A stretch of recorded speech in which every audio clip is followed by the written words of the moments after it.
தமிழக வெற்றி கழகத்தோட அதிமுக இணைவதற்கான வாய்ப்புகள் ரொம்ப அதிகமாக இருக்குது. எடப்பாடி பழனிசாமி அவர்களே இந்த ஒரு விஷயத்தில் ரொம்ப ஆர்வமாக இருக்காங்க அப்படிங்கிற செய்தி வெளியாகி இருக்கு. இதை பற்றி டீட்டெயிலாக பேச போகிறோம். ரொம்ப இன்ட்ரெஸ்டான ரொம்ப இம்பார்ட்டண்டான வீடியோவாக தான் இருக்க போகிறது. அதாவது அதிமுக பிஜேபி கூட்டணி என்னதான் இப்போ ஸ்ட்ராங்காக இருந்தாலுமே இப்போ அதிமுக பிஜேபி கூட்டணிக்கு செங்கோட்டையன் அவர்களால் பெரிய விரிசல் ஏற்பட்டு இருக்கு. எடப்பாடி பழனிசாமி அவர்களுக்கு எகென்ஸ்டாக செங்கோட்டையன் பிஜேபி தலைமையோட கருத்து, நயனா நாகேந்திரன் அவர்களோட கருத்து, எல்லா கருத்தும் ஒரே மாதிரி தான் இருக்குது. முக்கியமாக செங்கோட்டையனும் அமித்ஷா அவர்களும் எவ்வளவு க்ளோஸான நண்பர்கள் அப்படிங்கிற விஷயம் நம்ம எல்லாத்துக்குமே தெரியும். ஸோ அதனால் செங்கோட்டையன் சொல்லும் கருத்து தான் அமித்ஷா அவர்களும் சொல்லிக்கொண்டு இருக்கிறார்கள். இந்த சமயத்தில் எல்லாரும் எடப்பாடி பழனிசாமி அவர்களுக்கு எகென்ஸ்டாக இருப்பதால் கண்டிப்பாக எடப்பாடி பழனிசாமி அவர்கள் அதிமுக தலைமை பதவியிலிருந்து வெளியே வந்துடுவாங்களோ அப்படிங்கிற கேள்வி அதிகரித்து இருக்கிறது.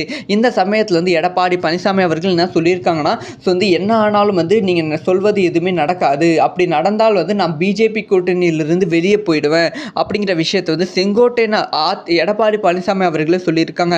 ஸோ எடப்பாடி பழனிசாமி அவர்களுக்கு அப்போ ஒரே ஆப்ஷனாக தமிழக வெற்றி கழகம் தான் இருக்கும். தமிழக வெற்றி கழகத்தோட எடப்பாடி பழனிசாமி அவர்கள் கூட்டணி வைப்பதற்கான வாய்ப்புகள் ரொம்ப அதிகமாகவே இருக்குது. அப்படி கூட்டணி வைத்தால் அது கண்டிப்பாக மாபெரும் வெற்றி கூட்டணி அமைய போகிறது. ஸோ இந்த ஒரு விஷயத்தை பற்றி உங்களோட ஒப்பீனியனை மறக்காமல் கமெண்ட்டில் லீவ் பண்ணுங்கள். ஸோ இந்த மாதிரி எல்லா நியூஸும் டக்குன்னு தெரிஞ்சுக்கணும்.